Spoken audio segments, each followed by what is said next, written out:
सच्चिदात्मने सर्वान्तरात्मने श्रीमद् वेङ्कटेशाय मङ्गलम्। स्वतः सर्वविदे सर्वशक्तये सर्वशेषिने सुलभाय सुशीलाय वेङ्कटेशाय मङ्गलम्।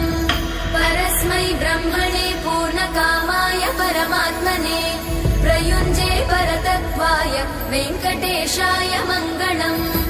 आकालतत्त्वमशान्तमात्मनामनुपश्यताम् अतृप्त्यमृतरूपाय वेङ्कटेशाय मङ्गलम्।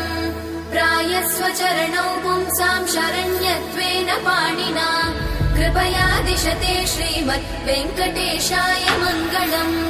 दयामृततरङ्गिण्यास्तरङ्गैरिव शीतलै अपाङ्गैः सिञ्चते विश्वं वेङ्कटेशाय मङ्गलम्।